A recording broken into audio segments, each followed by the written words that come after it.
భయపడుడి. ఆయన యందు మనం ఎలా ఉండాలట? ప్రభు యొక్క మహాశక్తి పొందుకుని మనము బలవంతులుగా ఉండాలి, విశ్వాసములో బలమైన వారిగా ఉండాలి. చిన్నదానికి దేవుడు లేడు, పెద్దదానికి దేవుడు లేడు. అసలు విశ్వాసంలో పొట్టెక్కడిది నీకు? బలం ఎక్కడిది? అసలు విశ్వాసంలో లోతేది నీకు? నువ్వు ఇంకా శీలమండిలో ఉండిపోయావు. కనీసం మోకాళ్ళలో అనుభవం కూడా నీకు రాలేదు. దేవుని వాక్యం సెలవిస్తుంది, శీలమండుల నుండి మోకాళ్ళ వరకు, మోకాళ్ళ నుండి మలలోతు వరకును, మలలోతులో నుండి దాటలేని అనుభవంలోనికి వెళ్ళాలి. దేవుని మహాశక్తి మనకున్నప్పుడు ఎలాంటి పరిస్థితులైనా మనం ఎదిరించడానికి శక్తివంతులం అవుతాం. అందుకే వాక్యం సెలవిస్తుంది, తుదకు ప్రభు యొక్క మహాశక్తిని బట్టి మనందరూ ఏమై ఉండాలట? బలం ధరించుకోవాలి. బలం ధరించుకోవాలి. సంఘములో ప్రతి వ్యక్తి ఎలాగొస్తుందా బలం అంటే, వాక్యము వినుట ద్వారా, వాక్యమును నేర్చుకునుట ద్వారా, వాక్యాన్ని మన మనసులోకి తీసుకోవటం ద్వారా బలం దొరుకుతుంది మనకు. ఆ బలం ఎలా సమకూడుతుందని సాతానుతో చెప్పడేసయ్యా, మనుషుడు రొట్టెతో కాదు, దేవుని నోట నుంచి వచ్చి ప్రతి మాట వలను మనిషి బ్రతుకుతాడు. దేవుని నోటిలోంచి వచ్చే మాటలు మనిషిని బ్రతికిస్తాయి. అంటే ఆ ఆహారం వలన బలం వస్తుంది.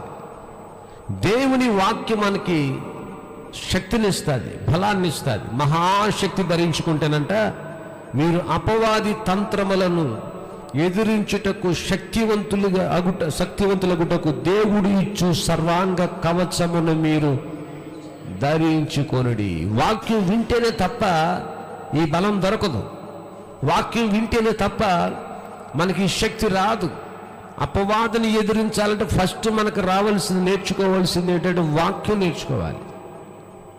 ఆ వాక్యాన్ని జస్ట్ అవసరాల కోసం వింటాం, అక్కర్ల కోసం వింటాం. దేవుడు ఏదైనా ఈ మేలు చెయ్యును కాకంటే అది ఏం చెప్తాం? ఆమేన్ అంటాం.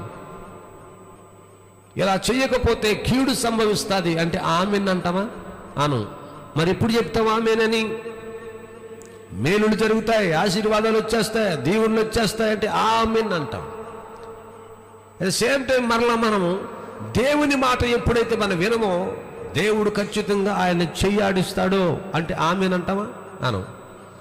దేవుడు కొడతాడు అంటే ఆమేన్ అంటామా? అను. మేలుల కొరకే మనం కేవలం దేవుడు వెంటాడతాం. ఈ లోకంలో దేవుని కొరకు మనము ఒక ఆయుధముగా పనిచేయాలి. దేవుడు ఇచ్చే సర్వాంగమైన కవచాన్ని కంప్లీట్గా ధరించుకోవాలి.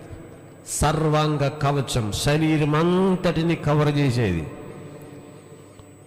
ఆ పైనుంచి కిందకి కవర్ చేసి హెల్మెట్ దగ్గర నుంచి, దట్టి నుంచి, కాళ్ళకు వేసుకునే షూలు నుండి, మన చేతిలో ఖడ్గము నుండి, రక్షణ శిరస్త్రాణము అవన్నీ కింద రాయబడతాయి. పాదములకు సమాధానం అనబడుతున్నటువంటి జోడు తొడుక్కోవాలి, సర్వాంగ కవచము ధరించుకోవాలి. ఇవన్నీ కింద లైన్లో మీకు రాయబడతాయి. 14వ వచనం నుంచి కిందకు చూస్తే కనపడ, దేవుడిచ్చు సర్వాంగ కవచము ధరించుకునుడి ఏలయనగా మీ నడుమునకు సత్యము అనే దట్టిని కట్టుకోండి, నీతి అనే మై మెరుగును తొడుక్కోండి, పాదములకు సమాధానం అనబడుతున్న సువార్త వలనైన సిద్ధ మనసుని జోడుని తొడుక్కోండి. ఇవన్నీ కాక విశ్వాసం అనబడుతున్న